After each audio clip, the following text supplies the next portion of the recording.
One of the games that has somehow ended up looking even better than I thought it would in the long term is Gotham Knights. Gotham Knights, if you somehow don't recall, was the game from Warner Brothers Montreal, which they're the same guys that did like Batman Arkham Origins, the sort of Christmassy spin-off Arkham game that wasn't from Rocksteady. It was still fine, but it had a different visual style. It was shorter. It just was different. But they worked on Gotham Knights for a while. And what was interesting is that they basically showed off Gotham Knights and Suicide Squad Kill the Justice League at the same, I think it was a DC fandom event, maybe in like 2022, 2021, maybe. It might have been in 2021. But anyway, they showed it off at DC Fandom side by side. They're like, so this is Gotham Knights. And then they showed the trailer for Suicide Squad. And everybody was like, okay, so Gotham Knights doesn't look that great, but Suicide Squad's going to be awesome. We're going to love that. And Gotham Knights came out, wasn't very good. I played it. I thought it was okay, but it had a bunch of technical issues at launch. It didn't run very well at all. Super stuttery. It did not look better than the game they had worked on previously. It was a huge graphical step backwards. And it also had one of the dumbest endings of any superhero game I can think of up to that point. I was just like, really? That's what we're doing? It was so cringy. It was really cringy. I get what they were trying to do, but it just was, it was so underwhelming. It was hilarious. And it was such a waste too, because the Court of Owls and the New 52 comic books, such a great story, and they just totally blew it. Anyway, it ended up just not being very good. And people considered it largely to be a disappointing failure. I don't know if it ended up breaking even or making a profit. I don't know if they ever said, but it just, fans were not that happy. And then of course Suicide Squad came out, and it looks like somehow through some twist of fate, Gotham Knights has actually ended up having the better positive and more positive public image with gamers than Suicide Squad, which I don't think anybody was expecting, which is just really funny. I think it even has more players right now, and maybe not at this precise moment because they just put the game on sale, but it has a more consistent player base than Suicide Squad does. However, people have been wondering, what are they doing? What are they working on? Well, typically after a studio really struggles, you see them kind of put in timeout by the publisher. It's like, okay, well, if you can't do something yourself, you're going to help somebody else do some other stuff. It's the same thing that happened with the developers of Days Gone, Sony Bend, out of Bend, Oregon. They did Days Gone. It initially didn't really perform to their expectations. It had also technical issues. Once again, it didn't run super great. And so they put them on kind of an assistance role.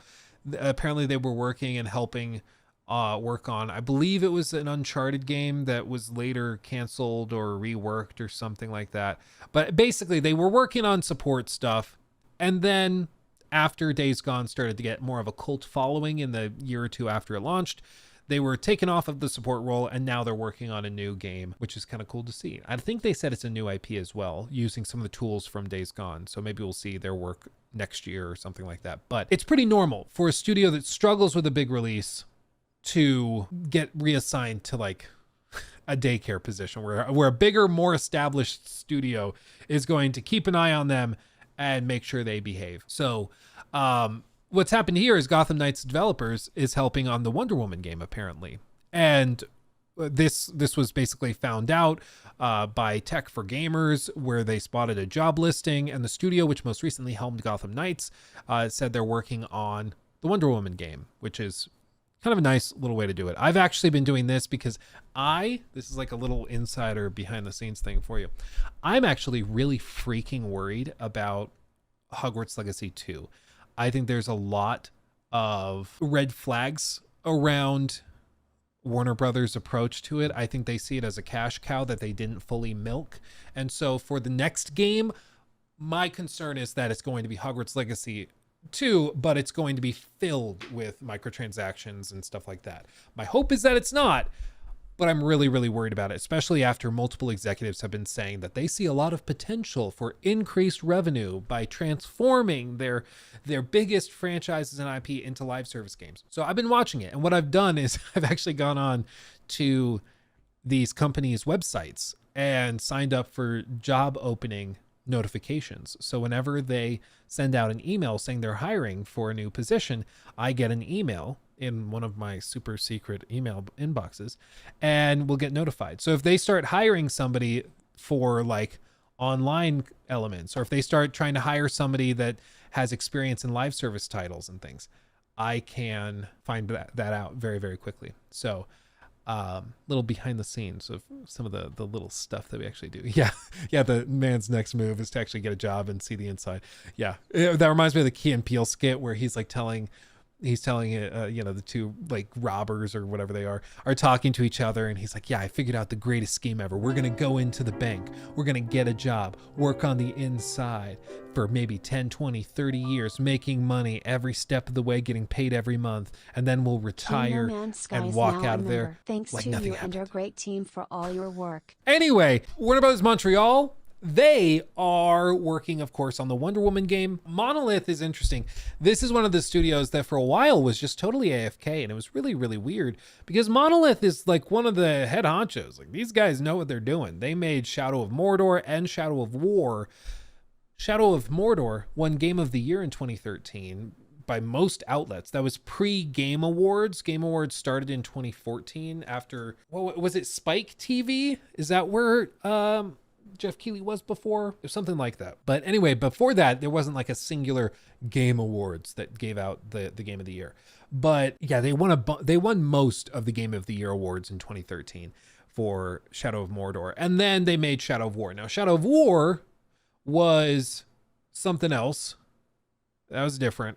It was monetized out the ever-living ass, and it was so bad that they basically had to redo the end game after they had milked the game dry.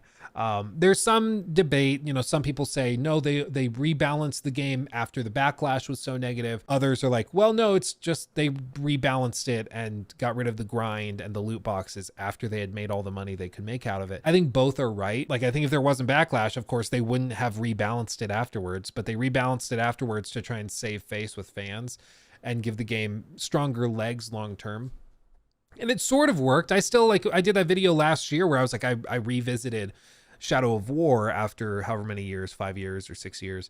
And there were people in the comment section that was like, I had no idea there was this loot box scandal because I played the game a few years ago and I really liked it. I didn't have any problems. I had no idea there was a scandal with loot boxes and monetization.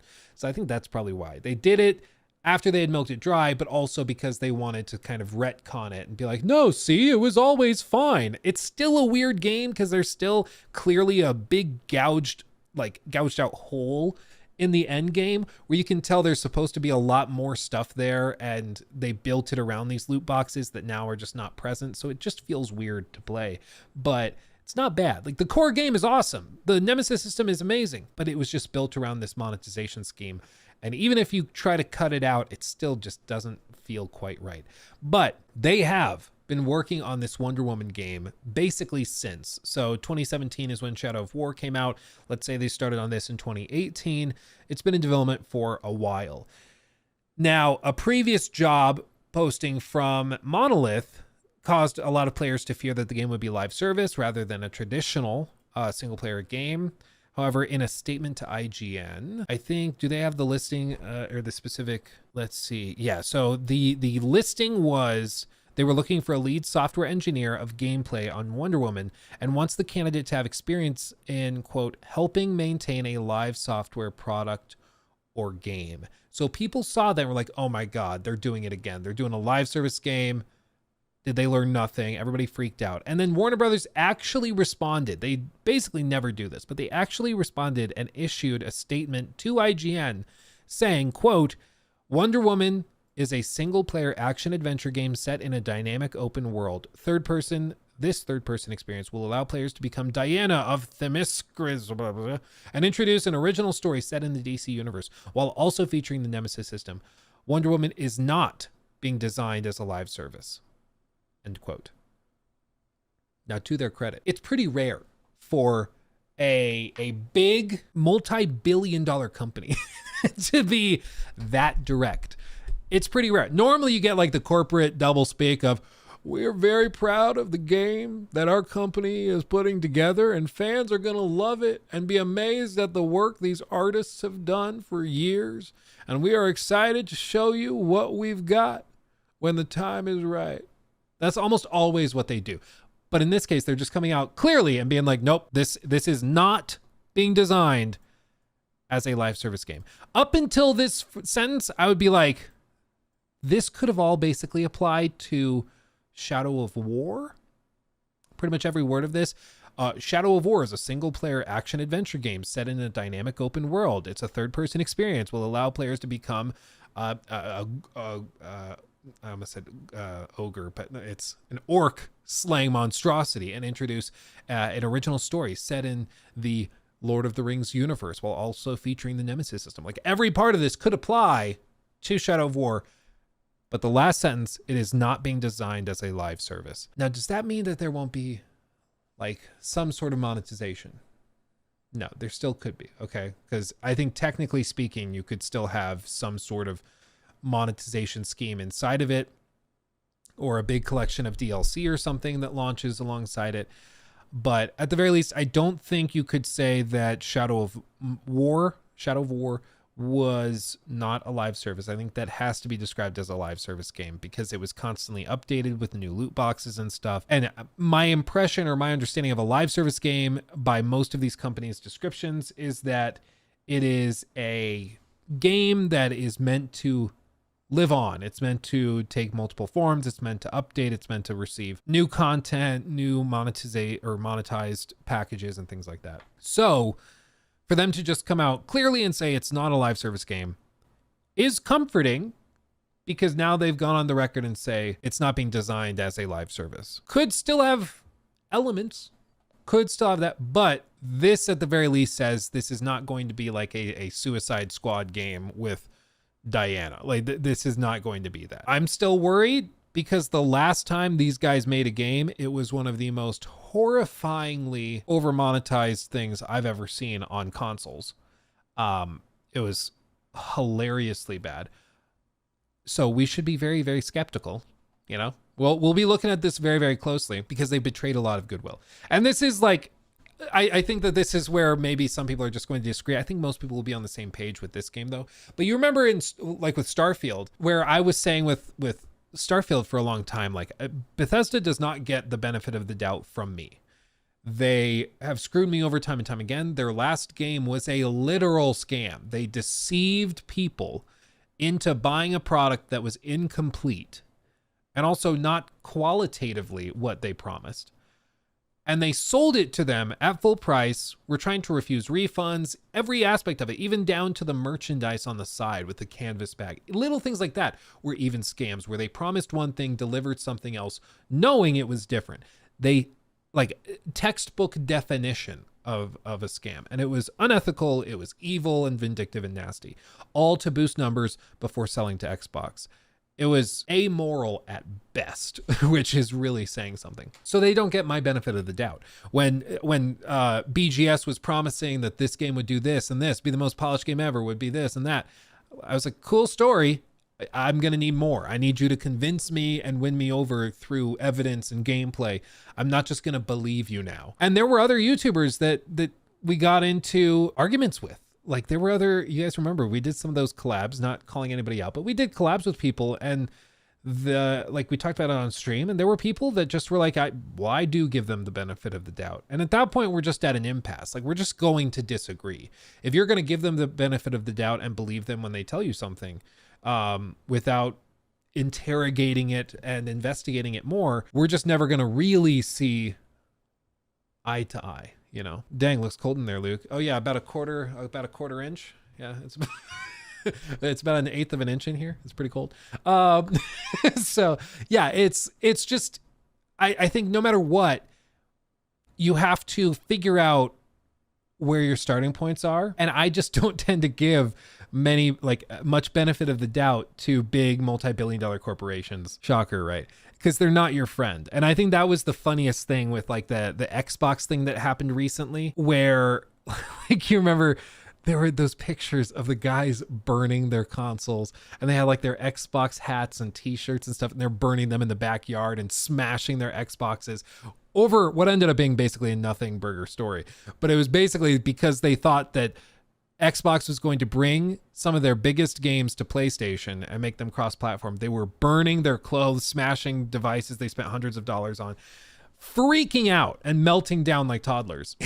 And it's because like they had built a personal relationship with a company that doesn't really care that much about you. Like, you know, like they really, oh yeah, the guy singing to his Xbox. Yeah, that one was funny. Like they're not your friend. And I think that clip with Colin Moriarty was really, really good. Okay, Luke of the past. I don't know who all these guys are. Of course, I know Maddie. This is his co-host on his like Defining Duke podcast. Oh, this is when I had a horrible ear infection. I resisted it for so long, and then I finally went in. They got me like giga antibiotics, and after like a day and a half, I felt so much better. I don't know how I put up with it for so long. I was miserable. You're talking about, because I agree with you generally speaking, like I agree, have Luke. to be analytical, and okay, real quick. I'm sorry. I just love how it looks like everybody's at a funeral.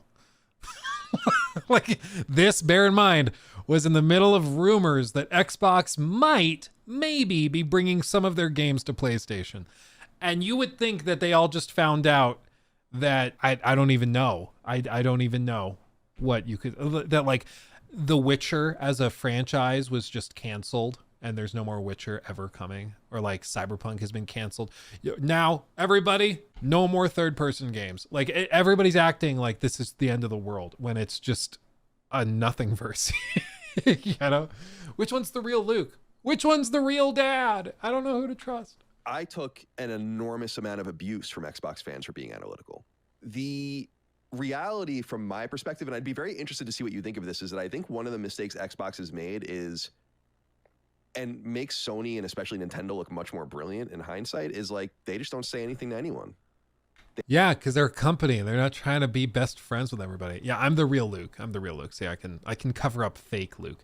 Yeah, it's been very interesting. Xbox takes a much more direct approach with their creators, and I can attest to this directly. Like getting a hold of PlayStation for review codes for press events or whatever is a nightmare. Like unless you live in certain countries where they have bigger teams for a smaller population of people, it is next to impossible to get a hold of the right person. And it's because, like, I was talking to Joe Raptor about this, where, you know, he's in the Netherlands, I believe. And so he has like a team that handles 5 creators in his whole like district, his whole area of their coverage. So he has a direct relationship and they know him on a first name basis. He's one of the few people they interact with directly. So he has a good relationship with them. When I'm trying to get review codes or something, I'm talking to a member of a team of like 20 people at one of these big companies, and they are emailing 300 other creators, YouTubers, TikTokers, streamers, whoever, trying to figure out who's the best person to put on the review and who to assign these 50 review codes they have. Like it's really very frustrating to kind of juggle that and try to get a hold of an actual person that you can build a relationship with. Whereas Xbox, they are very like buddy. I tore Starfield a new one for like months because I thought there were so many red flags. There were so many problems with what they were describing and how they were so coy. And it seemed like they were actively like corrupting and like brainwashing their own creators in a way where it blew my mind, where creators that covered Starfield were starting to buy into the marketing jargon, like the Creation Engine 2.0. As if that would just magically fix all of the problems with the Creation Engine and it'll be a technological marvel. It'll be like Cyberpunk 2.0. It's like, no, it's the Creation Engine. They just put a 2 next to it. It's the same thing. But for some reason, they acted like I was crazy for pointing this out. And it's because these guys started to buy into that marketing from the executives and from the marketing teams that were trying to be more buddy than more cold and like, I think, laid back, if that makes sense. They don't feed this, frankly, parasocial fanboyism that is deep in the Xbox ecosystem. I'm sorry. Like, It's not to say that there's not obnoxious. I hate so many people that cover PlayStation. They're fucking annoying. They're fanboys. They're obnoxious. But Shuhei Yoshida isn't gassing them up. The sad reality, and you see this, is like men acting like children, mostly men, women too, acting like children because they think they played Halo with Phil Spencer once, and so like Phil Spencer's his best friend, and Phil would never do this to him. And I'm not talking about anyone specific because I don't even know who exactly that is, but I know that that's the kind of discourse that's going on out there. And that shit is fed by executives that are playing on the fanboyism in their own ecosystem, and it's backfiring on them in a major way. Absolutely. Absolutely. Well put, Colin and Luke of the past. Yeah, I just think it's really, really funny to see the chickens come home to roost, as it were. I just think that Xbox for a long time had a sort of toxic style of marketing, and now they're realizing you can't really do that. And it's been interesting because I think since Phil Spencer started making major acquisitions, there's been a lot more eyes on them and a lot more pressure towards them. And it's been interesting because like Redfall, for example, in those emails with the FTC hearings and everything, what was interesting is that Phil Spencer was very upfront where he was just like, we didn't really consider that like the negative reflection on us that would occur after Redfall failed in the way it did. And I always thought it was funny because I was like, what do you mean? Like, of course, if you are Xbox and you publish and release Redfall and it's a disaster, it makes Xbox look bad. But they apparently had just never really considered it because they're like, yeah, we've put out plenty of bad games in the past. Like, it was never that big of a deal. But it's because now there's more eyes. They've built these relationships. And I think a similar thing happened here where they thought that they would just announce they're bringing these games over and people would just kind of go, okay, whatever. And instead, you have these people with these like parasocial relationships with big corporations that just have weird expectations and weird, like, it's just odd. It's just freaking odd, you know?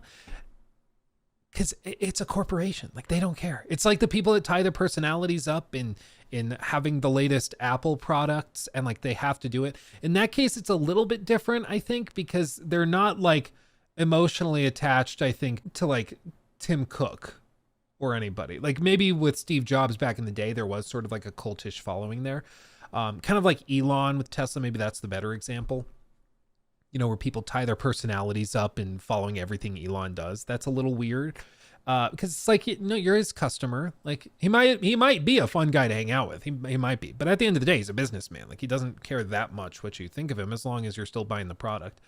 And it's just odd to see people tie their personalities into plastic boxes and products made by big mega corporations. It's just silly to me. It's so weird, but you see it all the time, like all the time. And I think what it is at the end of the day, people just want a community. They want to find somebody that they can connect with, build relationships and rapport with. And if they find that in the Xbox community with other Xbox fanboys, great. If they find that through like Sony fanboys, cool, but they're just looking for it somewhere, and if unfortunately they can find it in some odd places, you know, looking for love in all the wrong places. I'll say it, losers. Yeah, terminally online Xbox fanboys. I on the one hand, like I feel for them. It's a little sad for somebody to have to build their personality on something like this. And I feel for somebody if they're in a spot in their life where the only place they can find community and friendship and camaraderie and fellowship is in online Discord chats that are just filled with fanboys of consoles. Like that's really sad to me. It's a little pathetic. Maybe it's like loserish. I get it, but I still feel bad for those people. And I would just encourage them, like, maybe, you know what? Be skeptical. Don't buy into the crap that the big corporations will tell you and things. Come join the Red Flag Army. We'd love to have you.